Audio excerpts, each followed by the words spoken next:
I can ask her too. Okay.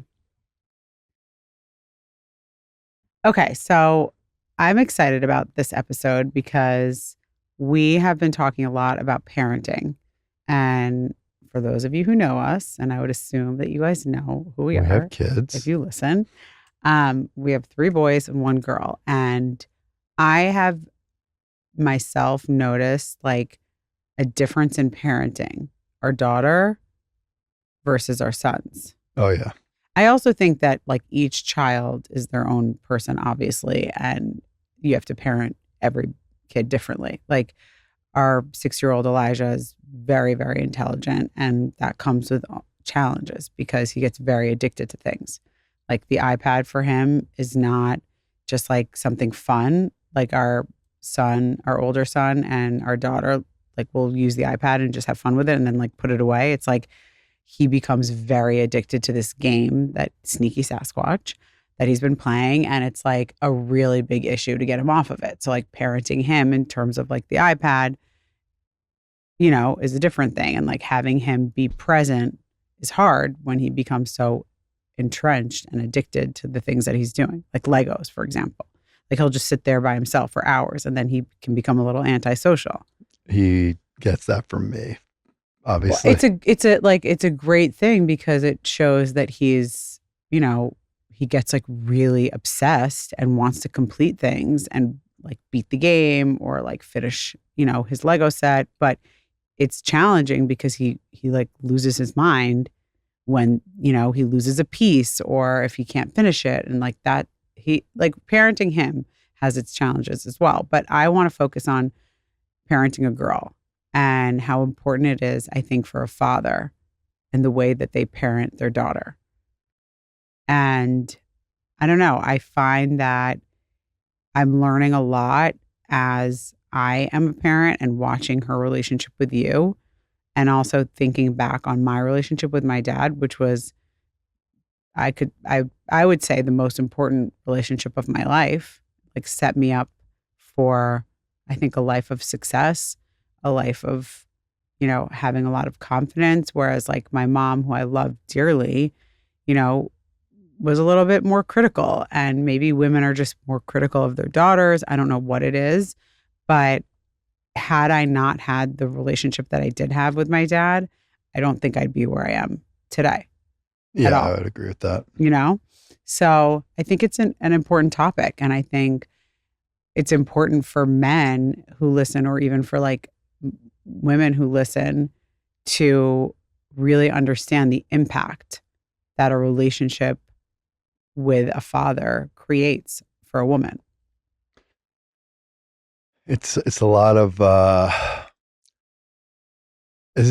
way I think about it is there's an added pressure when you're a father of a daughter than when I think about the boys, because it is so important. And it's like, am I fucking her up? Am I doing the right thing? I mean, we're all fucking our kids up. Like for me, like last night, for example, and not the first time, but she is sometimes difficult to go to sleep. And I tell her the story of the squawks that I made up, and she loves it, and I love telling it to her.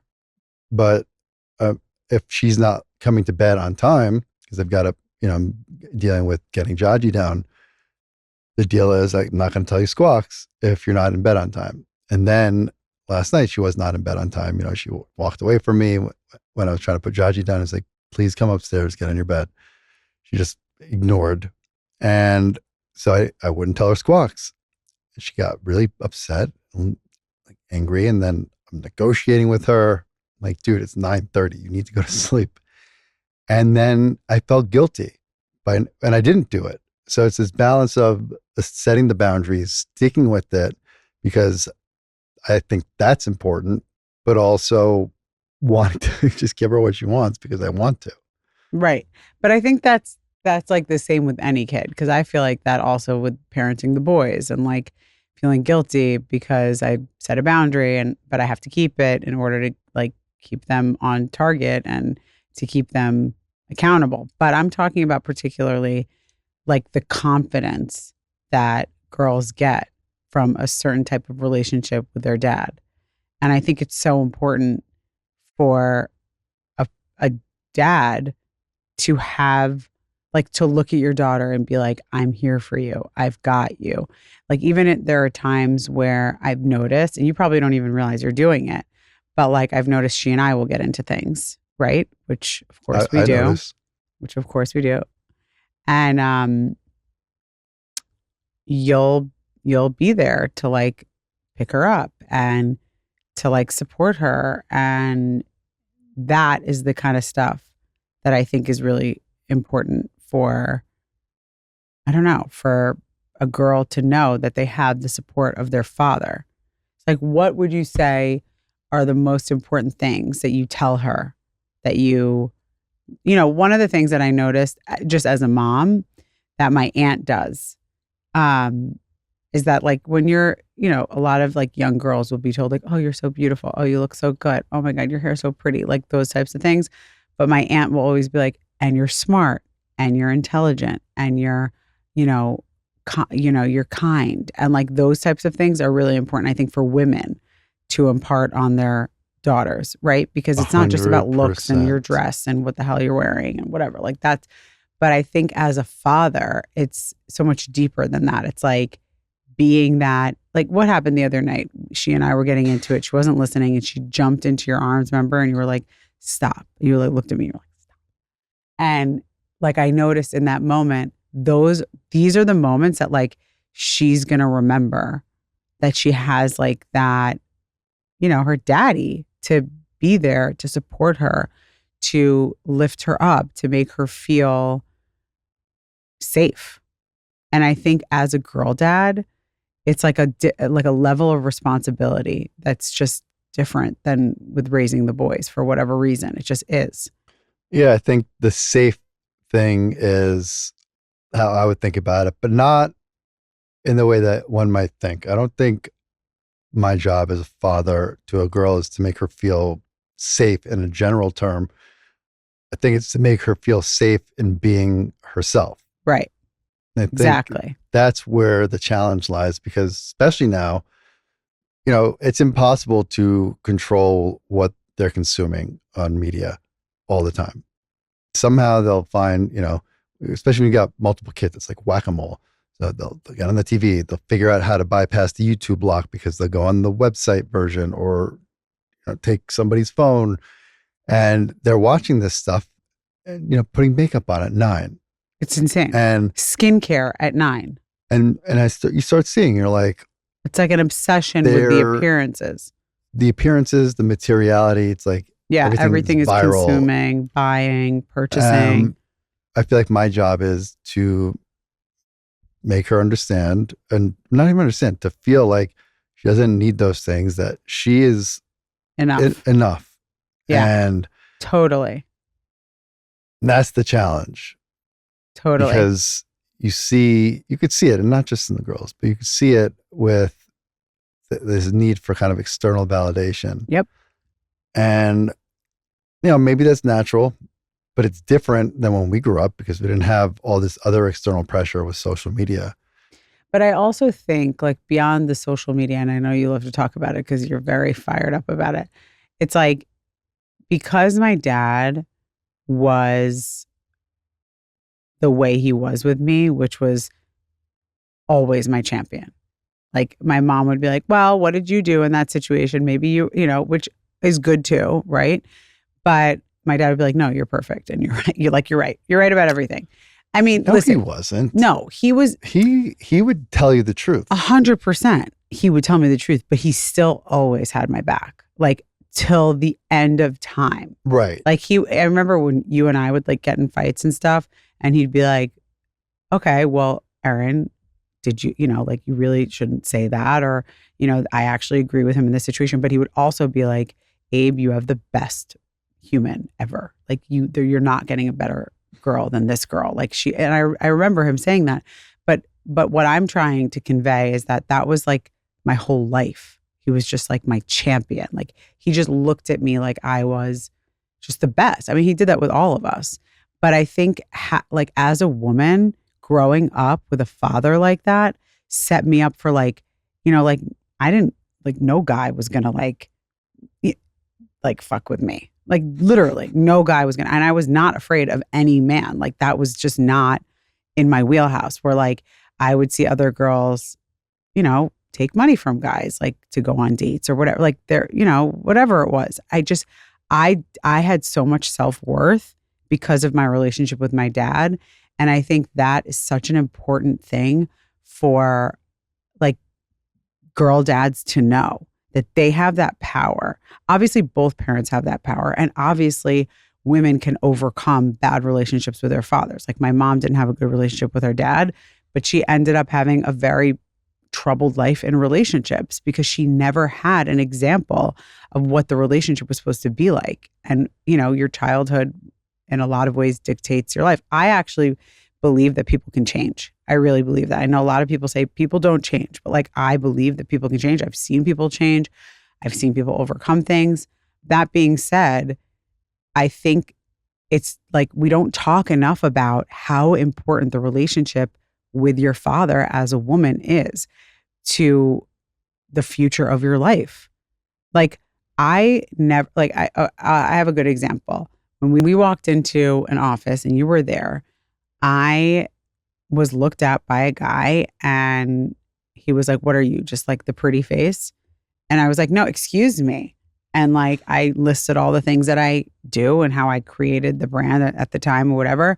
But the point being that I didn't cower down and I didn't feel like, oh my God, like, is it my place to say anything or whatever? It was like, I never looked at a man like they were above me because I never had that relationship with my dad or like no relationship with my dad. Like I was very much an equal to my dad. Like he looked at me like I was his equal. I was his friend.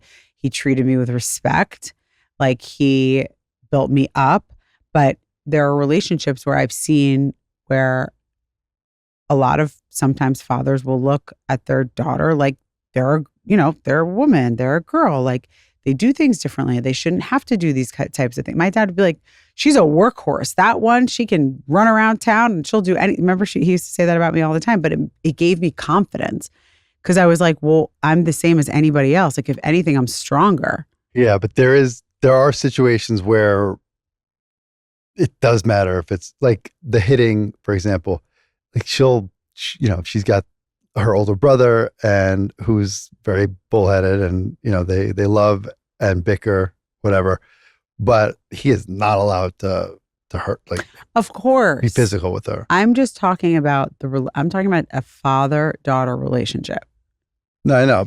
When your father, like, I think it's a big responsibility. It's a huge responsibility. It's a huge responsibility. And I think treating your daughter as a father with respect is going to change the trajectory of their lives because they feel more confident. They feel more like powerful in the world. And truly, the world was built for men. Like our society wasn't. Our society was built for men, Abe. No. It was not built for women who have children. It was not built for women who go through hormonal changes. Think about the workplace for a woman that's in their 50s that are going through menopause. Nobody thinks about that.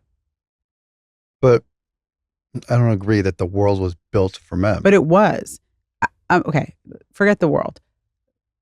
The professional world was built for men. The professional world was not built for women. What do you mean? In the 50s, women were home with the kids. That was the norm. That wasn't that long ago. That distinction, I'll agree with. That's what I'm talking about, though. So that's what I'm talking about. Now women are entering the workforce much more, in many ways outperforming men. And they're entering the education space in a way sometimes outperforming men. But there are still these old lingering, like confines of the way that things were built. And it really wasn't built for with a woman in mind.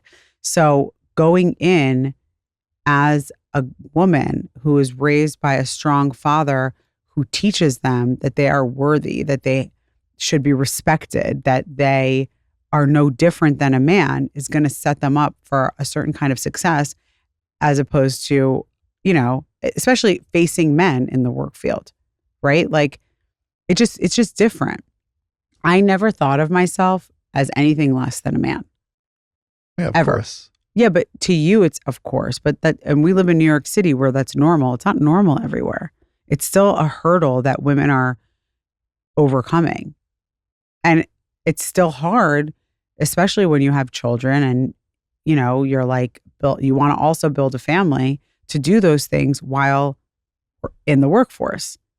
It's not Yeah. that easy. And wasn't created. It wasn't like corporate America was built for women. Like it wasn't. Are there just now there are like breastfeeding rooms and like pumping rooms and like that's all new. Yeah, which is great. You're right. It was not built for women, the I know, professional right? corporate world. If you look back, kind of like the root of human nature, the biological sense, it's natural that that would take time because corporatocracy, corporate America, not America, corporate, the corporation, the company, the workforce, that scale now is, if you look at the evolution of our species, a very new thing. I would argue that in a short time frame, it's migrated towards more balance. That it's this. You look back in like the Middle Ages. Certainly, one could argue that there's a patriarchy. There still is a patriarchy. There's also a matriarchy. Not really. Erin, of course there is. It's a swinging pendulum, and I think there just needs to be balance because I do agree that in recent, say, past 100 years, especially where it's really magnified, that that is the case, been the patriarchy. But I think over the past 10, 20 years, it's shifted pretty significantly. You look at, Middle Ages where you had most people were poor, right? Not well off. People were just trying to make ends meet. And I think in like a reality sense, that difference probably not as pronounced. But as you have education, that's where it evolved, where men started becoming more dominant. And now I do see Men were so much more dominant in the Middle Ages. What do you mean? Women were home with the kids. and men were off getting killed fighting wars. Right. And they were coming home traumatized and beating their wives. Women were Well, you're making not such a all of them. generalization. Not all of them were coming beating home their beating wives. their wives. They're probably coming home after seeing blood and death, being like, "Ugh, I mean, it was a terrible. nurture me, love me." Maybe you're just talking from like about how you are, but there are a lot of like very. The problem is that for so long, women were subordinate to men. They just were. You can't. I'm not disagreeing. I mean, it just but it still kind of exists in the sense that like you see a titty bar on every corner if you drive to Long Island City. I was just there yesterday and I was like, this still exists. Like literally, you don't see male bars like that. Like there are a couple. We live in New York City, but like that's the norm. Women are objectified. Women are subordinate to men. You don't see as many young, hot women marrying old, rich men. I mean, sorry, vice versa. You don't see, I mean, now it's like becoming kind of a cool thing, but it's like, you don't see that as often because women are objectified. And Okay, isn't it both parties in that situation using each other? yes, and I'm not saying that, I'm just saying that this is the society that we've built over the last after hundreds of years of this just being how it was. So like our societies have been built for men. They have been. Yes, but I will not play devil's advocate, but there are things that I would like to point out, that there are things that men have to endure during this time period that women never had to, like war. Men are the ones going off fighting in wars, dying, sacrificing themselves to protect their country and their families. That's not a task that women had to do. And so But women were also victims of war because they were left with all the children and a dead husband and no income and no profession. I mean, war, we can't talk about war because war was just like a horrible. it's horrible, but men were the ones going to fight and suffering and dying. But women were also suffering. Okay, that's different than being in a battlefield and like getting injured or losing your life. Yes, It's but different. then what happens to the woman who's left with 4 kids at home and mouths to feed and no profession? Agreed. They're both bad. One's a little worse. Whatever. But Okay. I'm making a Maybe point. someone would argue that it's actually not worse. Okay. I'm sure some of these women were like, I'd rather be dead than have to deal with all this shit. They really thought that they would go to war. But they can't. Women were not allowed to go to war. Is that true? Yeah, I don't know about that. for sure. But the point is that there are things that men suffer, and I'm not saying it's completely balanced, but I'm just trying to dispel this notion of like that men just have always had it so good. Like men deal with, No. That's not what I'm saying at all. It's literally not what I'm saying at all. I don't think but men it have had wouldn't. it so good. If you're like, look at World War II, World War I, right? You're a man. One would argue that the man is subordinate to the woman. The man is being sent off to risk their life or lose their life in sacrifice to protect his family. Like that's a subordinate. Why are we only position talking to be about in. wars? We're not only talking about it, But like you keep going back to war. because Okay, let's it's talk like about. the best example I could think of where things don't get taught. Like there's all this conversation about the patriarchy, which again I'm not disagreeing with, but I just think You can't disagree with it. It's but you fact. could qualify, and there's more context. It's not a black Okay, and white fine. thing. So then let's talk about that. Who decided to create these wars? Who decided to enlist men as the ones to go fight the wars? Men. Biology. Men. Men were physically No, stronger men than women, in power, generally speaking. regardless, men in power made these decisions. Not all the time. There are queens Every who are president, let's talk about this country. Every president has been a man. Every Mhm. single president. So you have to think about the facts. And then what I'm trying to say, bringing it back to parenting, is the way that you parent a girl, especially the way that the father parents a girl, sets them up for the opportunity to bring down the patriarchy. I don't. Truly. This Yes, because if I was not parented the way I was by my father, where it was like it's a lot, it's multi-layered, and there's a lot of detail that like I'm not going into because there's so many different elements of the way he parented me. But there was never ever an idea that I would do anything differently than my brothers because I was a woman. If anything, he thought I was going to do more than my brothers. If anything, he put me up higher than For my sure. brothers. You know? But because of that, the psychology that I have now is that I can do anything. And that is what I'm saying is so important for women, for girls to grow up like that. So very interesting. A few of the threads you just said, because I don't want my daughter growing up thinking I got to take the patriarchy down. Why not? Because the She irony, should. think about the irony of your statement. A girl needs her father, the patriarch. Take the patriarchy down. That's not the solution. That's not the solution is to elevate the matriarchy. You need both. You don't want to I tear agree. one You need down both. and just have one. You need balance. Agree. I think that's the whole thing. I There's agree this with that. mindset of take down the patriarchy. Yeah, patriarchy has had many problems, but elevate, which is happening, I love a that. matriarchy. I love that. I'm not saying that we should remove but men society, from society. a lot of society. But I'm not saying that. I'm Okay, not good. saying that. And I don't agree with that. But I like that. Elevate the matriarchy because women really need, in order to balance society in a healthier way, to be at the same level. We really And need men to need be. women to be there too. Right. And men need it too. And maybe they don't realize that, half of them, but they need it too. It's like there are a lot of disgusting men still out there that are saying horrible things, that are doing terrible things. And I think There with are the disgusting balance, women too, though. I know, but not as many. And I think like the balance of a female presence in these high stakes situations, like wars, for example, right? Like men initiating wars. If there were more women, I'm sure there would be a more balanced approach. And I think you hit the nail on the head. There is not enough balance. Yeah, that's the key. And there's not enough balance. And I think again, bringing it back. Yes, of course we need men. I'm talking about a father-daughter relationship. But what my dad did in the way he raised me was to elevate my self-worth.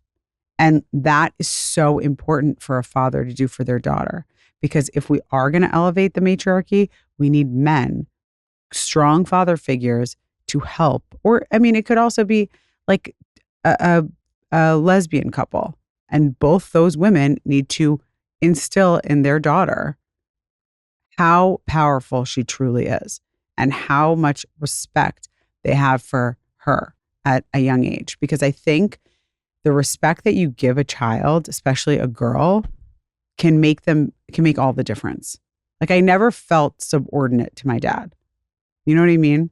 Yeah. And it's just so crazy that there's been such an imbalance, because what we're really talking about here is the masculine and the feminine, the yin and the yang. They're two complementary equal forces in balance with each other in the harmony of the universe. And somehow as humans, we perverted it. Yeah. And so at the end of the day, it's really very simple. The job is make your daughter know who she is and be comfortable with who she is, because who anybody is, they're true to themselves, has that power. And it's just about reminding, or from the get-go, not even have to remind, because they just know I am powerful. Right. I don't need, actually, I'm not going to say I don't need. Men, masculine and feminine energy on a meta level need each other to be in balance. That's my belief. And so there is a need in that sense, but you can't be dependent on like a man. Never. So you be in balance with a man. I think it's dangerous to be dependent on a man.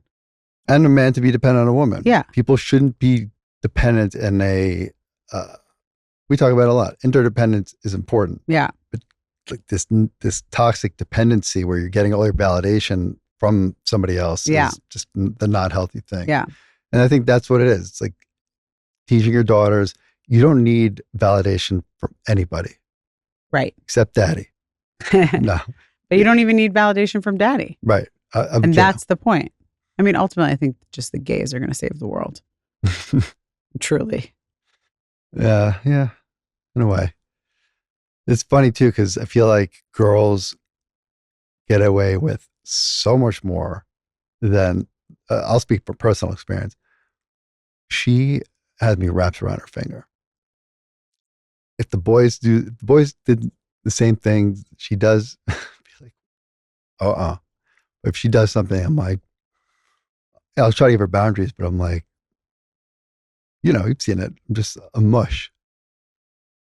It's good. But you should hold her accountable. I do, but that's the hard part, because like she looks at me like, Daddy. She knows exactly what she's doing. She's a player, that one. Yeah. And I'm like, okay. All right. Well, we're almost at the end of this, and I wanted to go through some funny things with you. And I want to start doing this at the end of. We're trying a new segment. Yeah, I want to do these once in a while because I just think they're funny. The new segment is going to be something very basic, which is just things that are annoying. Things that annoy you. It could be like New York type things.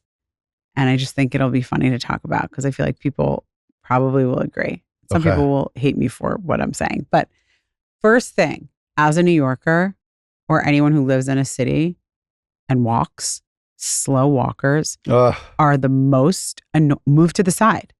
Move to the side of the street. Why are you walking slowly in the middle of the street when everybody's trying to get somewhere? And even worse than that is the groups of slow walkers. That is horrible. Side by side. Horrible. But beyond that, the people who stop in the middle of the street. Oh yeah. I mean, what an asshole. Yeah. There's zones. If you're in Times Square, there are zones. I can exempt the slow walkers. Yeah, There's for tourists, sightseeing. fine. But if you're just you're on the Upper West walking, move to the side. Just move over. And if you have a text message that you need to read, move to the side.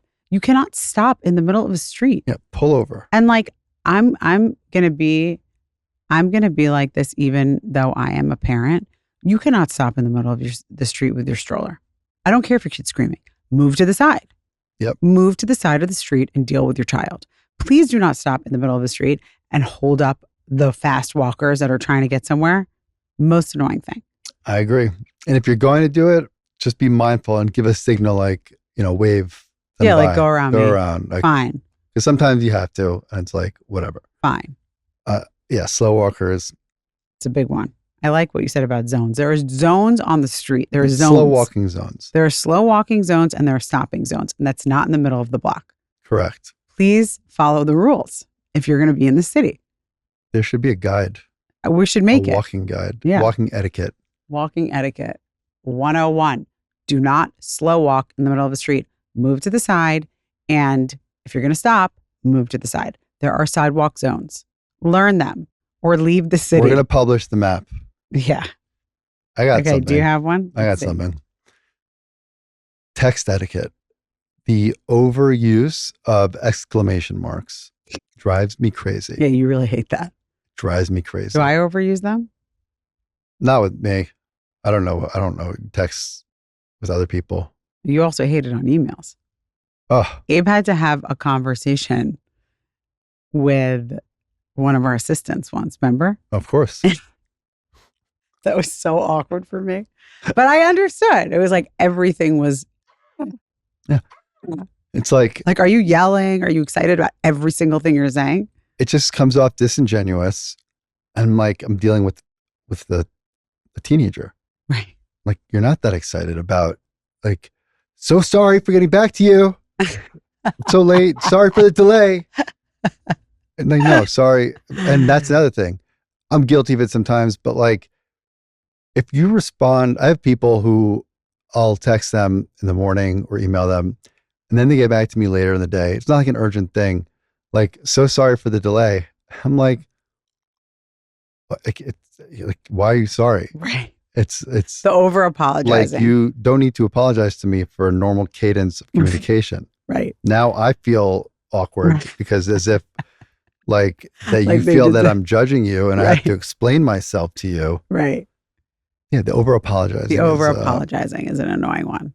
Everybody's apologizing. Everybody's Everything. apologizing. I know. I actually catch myself when I'm like saying, "Oh, sorry," and I'm like, I'm not actually sorry." So I catch myself and I'll delete it if it's in a text. Good. Yeah, it's like I'm noticing it. But yeah, everybody does that. Like, we're humans. All right, let's do one more thing, and then I think we're gonna wrap. PDA. Yeah. I don't mind a little bit. Like I don't mind. I like when we sit next to each other at dinner. You're usually touching my leg or like. I love that. I like that. Like I think that's nice, and I think it's cute. Sometimes I'll rub your back, but like people who are just like I almost feel like you don't actually like each other. Like why are you making out Oh yeah. the whole dinner and like touching each other all the time? It's like those couple friends that you like go out with. We've had now. At this we're not age. friends with these people. That's why we Mm. don't see them anymore. But like, I'm thinking of one couple. I'm not going to say who. Tell me after. The whole freaking dinner, it was like a group, 3 couples, and they were just like annoyingly like kissing and like, oh baby, like oh remember? I have an annoying. How fucking annoying I have an is that? annoying one. I have an annoying thing related. You just made me Okay. think of when couples refer to each other as babe. Why? I say babe. I think. The way you do it is different. You say it sometimes, but I guess when guys do it, hey babe, I don't know why. I feel like it indicates that there's something wrong. Why do you feel the need to call? I don't know them if I babe? agree. You think if a guy calls their girl babe, it means that there's an issue in their relationship? Yes, I do. I sure do. That's really funny. Once in a while, fine, but if that's the normal Yeah, you've never called me babe. moniker of naming somebody babe, it's like I That don't know. is hysterical. I don't know. I don't know if I agree, but I think it's a funny take. You'll see. Okay. Next time you'll see, like when we're around people that we know, the ones who babe, be like, that makes sense. Interesting. I'm yeah. going to pay attention, but only if the guy says babe. No, when the girl does it too, it depends how they say it. If it's once in a while, like, hey, babe, can you do this or whatever, fine. But when it's just that's how they So always say what's it, an okay, cute name? like, I call you air sometimes. So just like has to be a short version of your name. What if somebody says baby? Worse. Baby is worse. Really? That's actually probably what I Hi, even meant. baby. Babe is like more normal. Yeah, baby is the worst one. Baby, you Baby's don't the offending. wait. So okay, so you're saying that if in a relationship people they call each other baby, that Hi, means baby. Hi, baby. Like, that indicates an issue. yeah, there's an insecurity there. That's There's hysterical. like I don't know if I agree with this, but I think it's very funny. like, do you call me? Do you use nicknames for me? Yeah. Hey, I say babe. So, I say hey babe. when you want something. No, I say hey babe. Not. Maybe you're confused because my name's Abe and you're saying, hey, Abe. No, I'm not confused. You never, like, would you ever call me baby in a natural sense? No, because we're not like that. But I think it's cute when people are like that. It's only cute if you're married and you're like in your 60s. I think it's weird and it's because cute, we but have babies. Maybe no, that's not why. I thought this for a long time. You're anti-baby talk. I'm anti-baby, but like, I never call you sweetheart, really, right? Ew. Well, that's But like, I call, you're but that's a how I address. grandpa. That's how I address Layla all the time, sweetie, sweetheart. Oh, it's interesting, actually. Now that I'm thinking about Well, it, if sweetheart would be like, hi, grandpa. Why are you calling me sweetheart? if I said it to you, Yeah, because it's just like an old, who says sweetheart? it's a Layla all the time. You say honey. I never say honey. You've called me honey, no? I don't think so. I don't think so either. I wouldn't do that. That's I have just too not much how we respect are. for you. That's the patriarchy talking. It's demeaning. It's making you other than you. Oh my God, this is so funny to me. I think it's cute when people use those like names. No, my dad said honey to my mom and it was cute. It worked. Yeah, it worked. I don't know. Maybe it's just unnatural for me to use those nicknames, but the baby thing is just, it's a no-go. Okay. All right. I like these Do takes. one more. This is fun. What do you got? Things that are annoying.